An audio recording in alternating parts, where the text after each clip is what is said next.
This video is made possible by Clove Technology. Visit clove.co.uk to pick up the Sony Xperia Z2 and other devices SIM-free. What's up YouTube, Saf here on Super Saf TV, and this is my full hands-on review of the Sony Xperia Z2. This is the flagship from Sony and it's boasting some very nice specs and features. But does it live up to the hype? Well, do hit that thumbs up button and let's find out. So starting off with the size of this device, it's definitely on the larger side and it dwarfs something like the iPhone completely. It's also larger than some of the other competitive devices out there and it weighs 163 grams, so a little bit on the heavier side as well.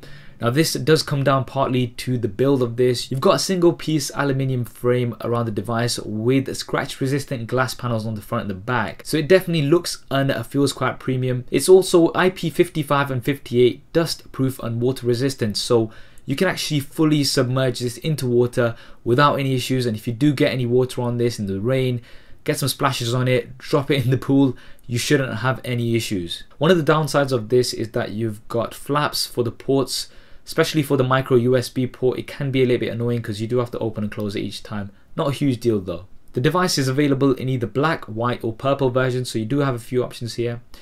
Now another reason for the larger size is the screen. You've got a 5.2 inch screen with a full 1080p resolution, so that's 1920 by 1080, that's 424 ppi pixel density. Now Sony are claiming that this is one of the most vivid displays on a smartphone out there, and it's very nice. It's got some very nice colors and it's very crisp and clear. Viewing angles have also been improved compared to previous models. I wouldn't say it's better than any of the other competitive devices out there, but it's definitely up there and I do really like it. Now moving on to the performance, you've got a quad-core 2.3 GHz Qualcomm Snapdragon 801 processor with the Adreno 330 GPU and 3 GB of RAM. And it's very powerful, fast and snappy, no issues in terms of performance whatsoever. It scores pretty high in benchmarks as well. I've done a benchmark and speed test versus the iPhone 5S. You can check out the full video, a link will be in the description below. But generally speaking, in terms of your usage gaming, you shouldn't have any problems whatsoever on this device. It's very fast and snappy. Now this device is only available in the 16GB version, so you've only got 16GB of onboard storage.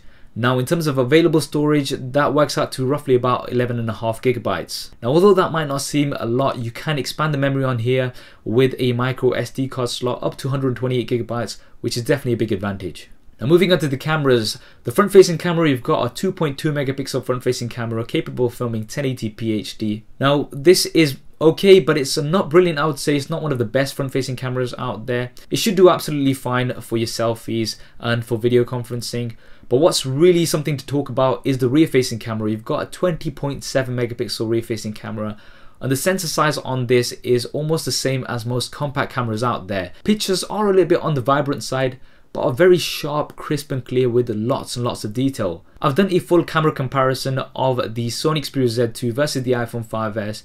If you do want to go ahead and check that out, the link will be in the description below. In terms of video, this device films at up to 4K, so that's 2160p. Now just having 4K on a smartphone is absolutely great, but this produces some exceptional quality video and I really was impressed by the video quality on the Sony Xperia Z2. Now touching on some of the additional features you've got in here, so you've got background defocus. What this allows you to do is take an image and then blur the background out at a later point, and this gives you a shallow depth of field effect like you would find on a DSLR.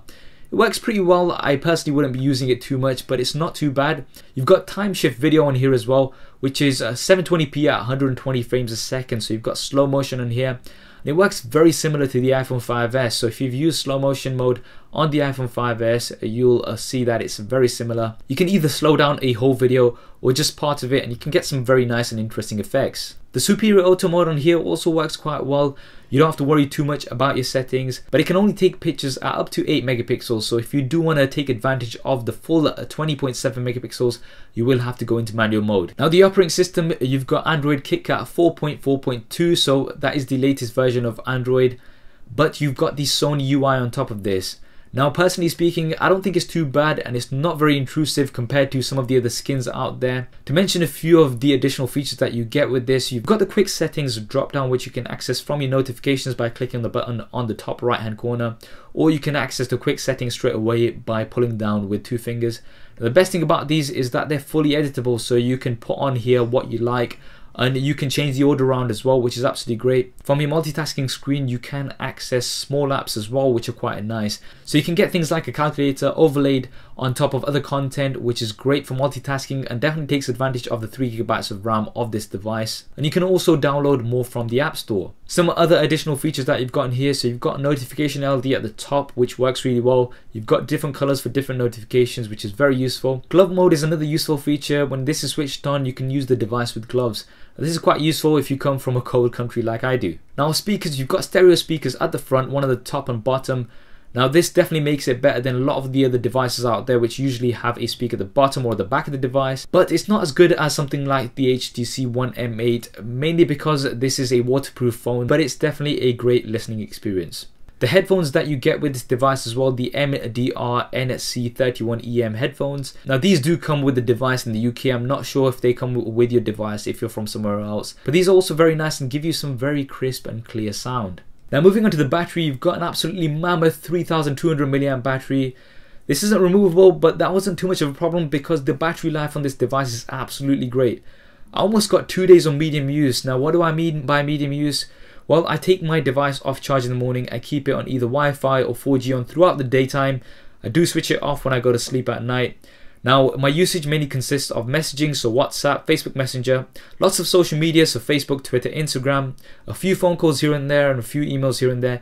I don't watch many videos on my phone, and I don't play many games either, so hopefully that gives you a bit of an idea of my type of usage. With that type of usage, I almost got 2 full days. So if you're a lighter user, you might get some more than that, and if you're a heavy user, I really don't think you'll have a problem getting through the full day on heavy use. You do have a stamina mode, which allows you to disable a few options and really extend that battery life. But realistically speaking, I never felt the need to use this because the battery life on this device was that good. Now finally, looking at the price, you can pick this up for roughly about £550 here in the UK, or between $700 to $750 in the US. Now this is SIM-free, off contract. Contract prices will vary depending on where you're from, but hopefully this will give you some sort of an idea of the value of this device. So there we have it, the Sony Xperia Z2. Overall, I think this is an absolutely great device. There's lots of things that I do like about it. Just to mention a few, you've got the 20.7 megapixel rear-facing camera, which takes great quality images and also 4K video. The build and design of this device are also very premium. It definitely does look the part, and the fact that it's water and dust resistant is just a bonus. And finally, what I really like about this device is the battery life. This thing can go on all day and then some. It's absolutely awesome, and that's one of the main advantages I found of the Sony Xperia Z2. What I don't like about this device, well, it would have to be the size. It is definitely on the larger side, and it's larger than many of the other competitive devices out there. And I do think some people will struggle with the size. It is a little bit too big. If you're coming from something like an S4 or an HTC M8, something around 5 inches, then you may get used to it. But if you're coming from something a bit smaller, such as a 4-inch iPhone, then it might be a bit of a problem. It might be worth waiting for the Xperia Z2 Compact, which is rumored to be coming soon, like we've got the Xperia Z1 Compact. But other than that, I think this is an absolutely great device, and I would definitely recommend it. What do you think of the Sony Xperia Z2? Do drop me a comment below and let me know your thoughts. I hope you enjoyed this video and found it useful. If you did, as always, please do hit that thumbs up button for me. It really does help me out. And why not subscribe to the channel? I've got plenty more content coming up on here. Thanks for watching. This is Saf on Super Saf TV, and I'll see you next time. If you want to see more regular videos like this one, then be sure to hit the subscribe button, which will be below. If you're on a mobile device, it may be somewhere else. If you want to see my previous related video, then hit the link right here. If you want to stay in touch over Facebook, Twitter and Google+, then all of the addresses will be there somewhere, as well as direct links in the description below. Okay, if you're still watching, then that means you've not done one of those things, so no. Yeah. Anyway, I'm just gonna go downstairs. See. Okay. There isn't really a downstairs. Anyway, so yeah.